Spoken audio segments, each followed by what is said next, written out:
Welcome back to the GTN show, and finally we are all back together. Yeah, it is great to be back, and we have got a packed show this week. As we round up with one World Championships, we move very swiftly into another World Championships with the XTERRA World Champs taking place this weekend. But some of our big news this week is that the IAAF are investigating the Nike ZoomX Vaporfly 4% and the Next Percent as to whether they provide an unfair advantage or not. Yeah, we're also going to be having a look at a new venture for Cam Wurf, still within triathlon, but it's a slightly unexpected move. We've also got a date change for the Ironman 70.3 World Championships in 2020, as well as USA Triathlon embracing cannabis products.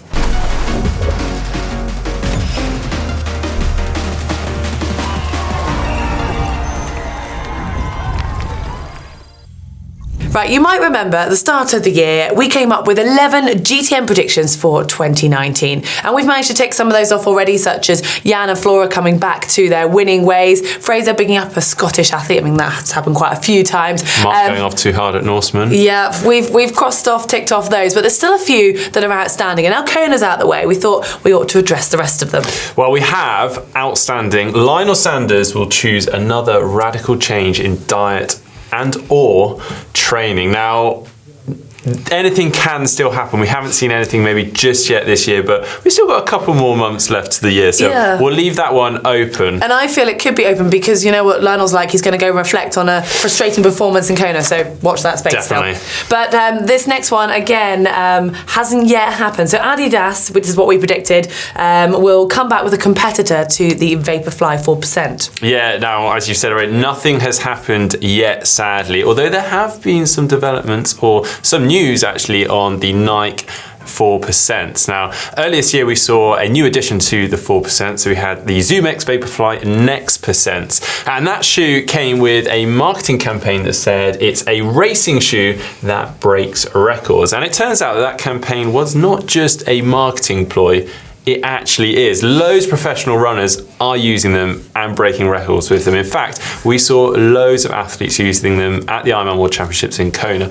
But this has sparked quite a controversial debate within the running community. Yeah, well, just to bring you up to speed, if you haven't yet sort of seen or know how these shoes work, they basically have a carbon sort of foot plate that's embedded, it's the full length of the foot, that's embedded in the foam sole. Well, they say this is for stability and to help with making the runner more efficient, but it's debatable whether there could actually be an extra energy return for what's going in. And obviously it's seen some impressive results, the unofficial 2-hour marathon that got broken by Eliud Kipchoge, and then just a day later the women's official marathon record got broken by Bridget Kosgei as well. And as a result, we've actually seen, heard that a lot of professional athletes, in fact, have been complaining to the IAAF, the International Association of Athletics Federation, got there eventually, and the Athletes Integrity Unit, basically complaining that they feel these shoes may be giving an unfair advantage. Now, the IAAF have acknowledged this. They've issued a statement to the Times in which they said, recent advances in technology mean that the concept of assistance to athletes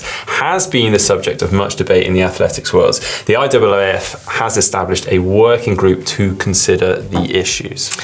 Yeah, pretty big news. It is, and I guess the big problem being for sponsored athletes that they can't just go out and buy a pair and all race on the same page. Yeah, exactly. Well, we have digressed a little bit, so let's move on back to our predictions. Yeah, our next one was the Ironman bike record will be broken, probably by Cam Wurf this year. Negative. Yeah. On to the next. Yeah, Laura Philipp, this is very close, will podium at the Ironman World Championships. Wow, it was so close. Oh, she almost gave us a green tick there, didn't she? And I do think had she been in run form, it could have been even closer. I mean, she was injured going into it, but incredible result nonetheless. And I think, we're pretty good. That's a pretty good prediction for us. Not quite there, but this one, we should have waited for Fraser to come back, but Trek will unveil a disc brake ready TT version of the Speed Concept bike. Yeah, well, we're going to leave this one open as well, but I think October, it's probably unlikely we're going to see something in the next 2 months. Most things like that happen sort of around Kona, don't they? And I know there's been a lot of speculation out there, so let's just leave this one open anyway. But on to our final outstanding one, which is the Kona World Championships will have the worst weather ever. We've seen some idyllic conditions over the past few years. Will 2019 be the year to get the worst? Well, I mean, your tan shows the weather was all right out there, I think. Yeah, guilty. I mean, it maybe admittedly wasn't quite as idyllic idyllic as last year. We saw the records just fall, but it definitely wasn't bad this year. So yeah, that one, unfortunately, I think we lost that one. But yeah, that was great fun. But now we're on to the next big World Championships this year, the XTERRA World Championships. Now, the Ironman World Championships was taking place in Kona in Hawaii, and now just one island over, we have the XTERRA World Champs. Yeah, and it's a big lineup. We've got lots of returning pros. On the women's side, it's exciting to see Flora Duffy back in action. She missed last year, along with a lot of other races, due to her injury, and she's come back later in the season, so I think she's chosen this as a race to see where she's at. So she's going to be the one. I think she's won it 4 times in a row. She's been going after a 5th. Yeah, missed last year.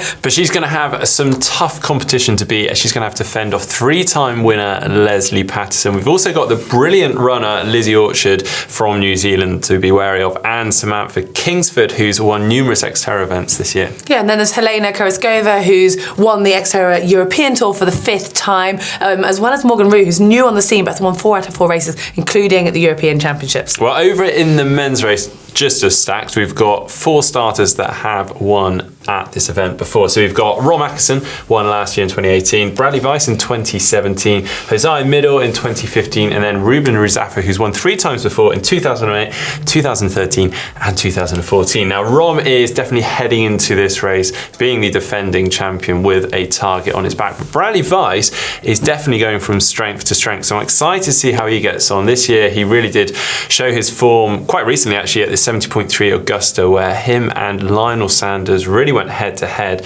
broke away from the field, and it was Lionel that edged ahead towards the end of the run. So should be exciting to see how that form plays going into this race. Yeah, and then there's also a few others to throw into the mix from Europe. So the 2 Frenchmen, Arthur Serrieres and Arthur Forrester, who always battle it out between each other, but they've dominated in Europe, so they're going to be thrown into that mix as well. And then also, I mean, you've mentioned Ruben, but he's come off the bike in the lead the last 6 times. So the run has let him down. He's been chased down. But recently, a race in China, he actually ran away from the rest of the field. So maybe there's a bit of a change in form there as well. Yeah, well, it sounds absolutely stacked. I'm definitely going to be tuning in. If you'd like to, it's taking place this Sunday, October the 27th.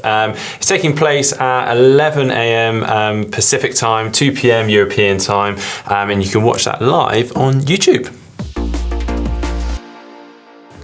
Well, it's now time for Tri News, and whilst we're on the topic of World Championships, we thought we should mention something which we didn't actually notice at the time, but there's been a significant date change for the Ironman 70.3 World Champs for 2020. Now, they're going to be held in Taupo in New Zealand, and instead of being in September, which they usually are the last few years, they're actually now moved to the end of November. It's 28th, 29th of November, which significantly is after the Ironman World Championships. Yeah, this definitely did slip under our radar, and I mean, to be honest, it's been in September as long as I can remember. And it is unclear at this point as to whether the 2021 World Championships will be in September or November. I'm guessing this is just a one-off, just due simply the climate and the seasons in New Zealand. But the question it begs at the moment is, will athletes still do the 70.3 World Champs and the Ironman World Championships as we do ordinarily see, both in age group and pro ranks? A lot of people tend to use the 70.3 Worlds as a little bit of a tune-up, and they go to the Ironman World Championships. It's a little bit harder to do it the other way around, simply due to the fatigue you get from the Ironman race, and also the training that's required for both of them. So, and also, it's over in New Zealand, which, yes, that suits some people in that part of the world, but I think this is going to limit quite a lot of athletes. So I do wonder how many people we're going to see turning up to 70.3. It's a lot of travel. I mean, you kind of think if it was, well, it wouldn't work, but in theory, if it was close, you could fly from Hawaii to New Zealand, but then you need it longer apart, you need to recover. I think it's about 6 weeks, is it, from that date to recover and get tuned to be quicker again. So it could benefit more the pure 70.3 athletes, I guess. If anyone out there is doing just that, then we'd love to hear from you and hear what your plans are, so do drop them in the comment section below. USA Triathlon have become the first national governing body within American sports to team up with a slightly different type of sponsor. They've teamed up with Pure Spectrum, who make cannabis oil or CBD products such as oils and lotions.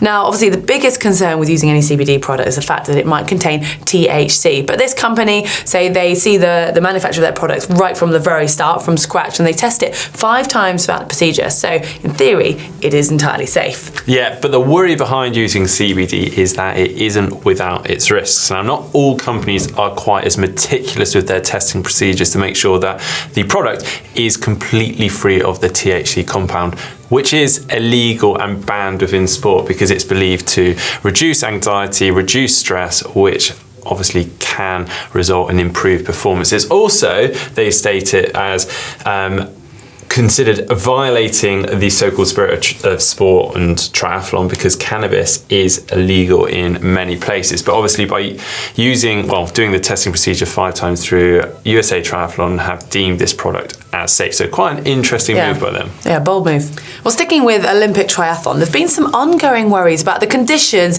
for the Tokyo 2020 Olympic Games for triathlon. Well, a lot of this came up after the test event, where the heat and the humidity as well as the water quality have been under scrutiny. It's not even just triathlon. The marathon has come under some focus as well as the open water swimming. So much so that the IOC have actually been pressured to hold a meeting at the end of this month, and they're looking at potentially changing the timing so the triathlon might start a little bit earlier to obviously help with that heat situation. But there might even be something as extreme as changing the venue. So all to watch there. Well, that is some big news, but some even bigger news. Cam Wurf is venturing into something a little bit new, but still within triathlon, and okay, it's probably not permanent, but he is trying to go for the Tokyo 2020 Olympic Games. Now that is quite bold. Someone who finished 5th at the Ironman World Champs has really focused on that Ironman performance and now going for something at the total opposite end of the spectrum. Yeah, I mean, it's pretty extreme. We've seen him improve throughout his Ironman performances, and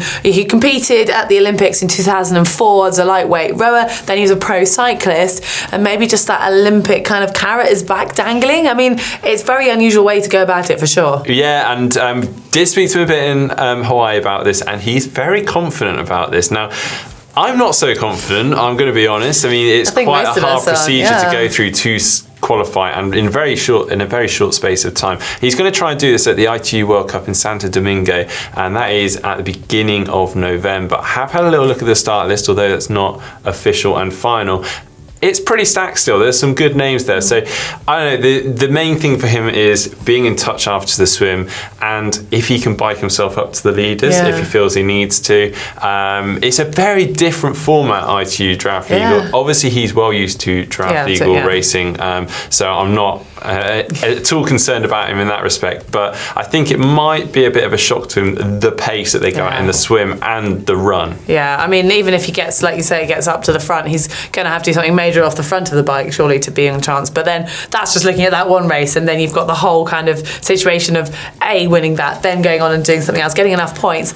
And even so, it's not like you're kind of competing for a country that has no other athletes. He's Australian. And also to add to that, I do think he's actually more going after the domestique kind of role rather than an outright role. So he may just be out there to smash the bike. So I actually feel really sorry for anyone that's racing that race. Well, let's throw this into the GTN poll. Do you think Cam Wurf is going to qualify for the Tokyo 2020 Olympic Games? Yes or no, you can enter that by clicking just up there. Yeah, bold question. But last week we kept the GTN poll far more open when Mark and Fraser asked who you thought would win the Ironman World Championships next year.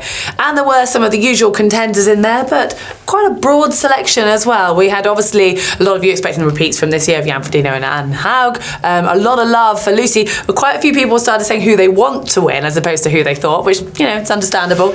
Yeah, we also had suggestions for last year's winner, Patrick Langer and Daniela Reef. But a few others were thrown into the mix. We had Sebastian Keeney, Alistair Brownlee, Heather Jackson. Any others? I think Tim O'Donnell, obviously, and Lucy. So a theme on runners-up from this year.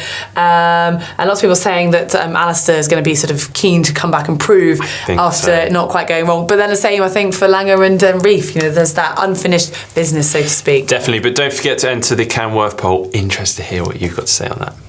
And it's giveaway time. You might remember from a couple of weeks ago, the boys announced that we have 2 cask helmets to give away, the Utopia and the Bambino. Well, the winners are in, and the lucky winner for the Utopia helmet is Kev Zeppelman from the USA, and the winner of the Bambino is Julian Maltz. We're now into the race news, and to kick things off, we've got Beijing Triathlon, which often attracts a star-studded field. Now, in the men's race, it was won by Mario Mola. Second went to Eric Lagerstrom, and third to Sam Ward. Well, the women's race was won by Flora Duffy just a week before Worlds. She's obviously using it as a bit of a tune-up. Second place was Lucy Hall, and then third it was non-Stanford. Yeah, but also we had the Super League Triathlon taking place this weekend over in Moulton, and this takes place over the whole weekend, actually. The final day being the finals. Now, this actually started with an individual time trial. Now, this allows it to, well, basically separate the field up going into the final race and almost setting them off in a pursuit-style format. So, and this actually saw Vincent Louis going off in 6th place after a fairly mediocre individual time trial, but actually bridging up through the swim to lead that swim out, actually forming a small breakaway group with Christian Blumenfeld and Martin van Riel, with Hayden Wild just slightly off the back, just missing out on making that breakaway group. Now, Christian Blumenfeld on the run actually tried to charge ahead, thinking he got the win. Vincent Louis was obviously pacing himself. He went for that final sprint up the hill. He took the win. Christian Blumenfeld took second. Hayden Wild took third. Well, on the women's side, after the TT, actually coming out of the swim first was Yoko Takahashi, but she didn't remain in the front for too long because soon Katie Zaferes and Cassandra Boguin chased her down, and those two have had a lot of success over the Super League series, and it actually was a bit of a devastating day for Cassandra Boguin. She'd won her semi-final the day before, but had a mechanical, I think her rear derailleur broke, and that was the end of the race for her. And then that left it as a race between Katie Zaferes and Rachel Claimer, and Zaferes ended up being the stronger on the run, and she ran away to take that win. Rachel Claimer second, and Yuko Takahashi finished third. We're now over to Ironman 70.3 Shanghai. Now, this was won in the men's race by Philippe Azevedo. Second went to Cam Brown, who is, I believe, 47 years old. That is impressive. Oh, something to aspire to. Yeah. Third place went to Lee Anderson Voigt, and notably Tim Don back in fifth, although I understand he faded a bit on the run, but possibly could have made that podium had he not done that. Yeah, hopefully we'll see him back in his good form soon. On the women's side, it was Kelsey Withrow from the USA who finished first, Frankie Sanyana from Great Britain second, and then Rebecca Vassner from the USA in third. Well, another big race this weekend now over with Challenge Family, and this was Challenge Peguera in Mallorca. Now, this also attracted a pretty stacked field, a very deep field in fact. Now, first place went to Peter Hemerick, who has had a fantastic season. Second place went to Thomas Steger, and third to Rudy Wild. Yeah, on the women's side, it was another win for Radka Karlfeldt. Second, Jean Colon, and Lisa Hautala was third. Now over to Ironman 70.3 Coquimbo, and this was won by Santiago Ascendo in the men's race. Second to Martin Luo, and third to Philippe van der Vingard. On the women's race, it was absolutely dominated by Ellie Salthouse. She led from the start of the swim. I think she had a 2-minute lead then and didn't look back, and she ended up with a dominating win over Sarah Pampiano in second and Amanda Wendorf in third. And finally, on to the Tongyong ITU World Cup. Now, this was won in the men's race by McElroy, and notably is racing Cam in the World Cup in November. So cool. Watch Keep an out, eye for him. Second place went to David Castro Fiado, and third to Kevin McDowell. And the women's, it was Sandra Daudet of France who took the win. Ayueda from Japan in second, and then Belgium's Claire Michel was third. Well, it's time for us to have a look at your photos. And to start us off, we've got this one sent in by Evangelos, and it's a picture from his very first triathlon. He looks pretty happy, and the caption goes with it, "First triathlon of my life." And guess who was extremely happy that swimming was over? I'm quite impressed you've got a greaser on your first triathlon. Maybe it's borrowed, I don't know. Yeah, or otherwise your national governing body thought you had a lot of talent and went with it. But great to see you are still smiling halfway through your first try, and hopefully afterwards. Yeah, next one in from Lee, and he's on a very lovely morning ride during the Canadian Thanksgiving weekend with his friend Alex, and he's on his Garnou Genix TR1. But yeah, that is lovely. That the light sunrise. Yes. Beautiful. Our next one comes in from Matilda. She says her Shiv Elite and her boyfriend Svelo P2 on our elite trainer in Geneva, Switzerland. I was going to say, when I first looked at the picture, it looked somewhere more tropical than that, didn't it? Well, they just said that they've moved into their new apartment, and now that the night's come so quickly, they've decided to make the most out of their new terrace, introducing the pain deck. I like it. Who's a pain cave when you've got a pain deck? Yeah, very cool. This next one I love, because this one's from Nicholas. He's got his Canyon Speedmax set up on his turbo trainer. It's off season here in Denmark, and I was so lucky to be able to build this pain cave in my little brother's room. Next race is going to be Ironman 70.3 Alcudia, which is in May, I think. So I'm really sorry for your brother who's got part of a treadmill, and I mean, that's a lot of kit to use. And at least you've got 2 towels, so you'll be mopping up the sweat rather than it kind of going on your brother's bed. That's something. But absolutely awesome. Love them all. Please keep sending them in using our photo uploader. We're now on to the GTN Caption Competition. Last week's photo came from the Ironman World Championships. It was of Lucy Charles spraying water over herself. We've got some great captions that have come in. We have. We've got quite a few runners up because I couldn't whittle them down any further. This first one from Lord Bert. Mermaids always have to stay hydrated. Job Van Gerben said Sonic Kona experience. Yeah, lots of comments along those lines. This next one from Stefan Howe: to activate Red Bull wings, just add water. And then this next one from Guillermo D'Apello. You got to sing this. Baby Shark, doo-doo, Baby Shark. I'm not even going to try and sing that. You've saved our audience. You guys will have to be thankful you don't have that song stuck in your head for the rest of the day. But our winner this week goes to Joseph Cochran, Iron Woman. Lucy the Machine sprung a hydraulic leak and may have to settle for second place. Bionic Lucy. Brave of you to say that one, but yes, she did finish second. You are the winner of the GTN Cap for this week. So get in touch over Facebook, social media, whatever. We'll send this out to you. But now for this week's Caption Comp photo. This one came from the Louisville 70.3, which is apparently very well known for riding. For the horse world, we don't know about hunting, but there's the Kentucky Derby. There's also a big one-day event that's part of a Grand Slam series. So he's missing his hands. The man with a very big horn. Or so we guess.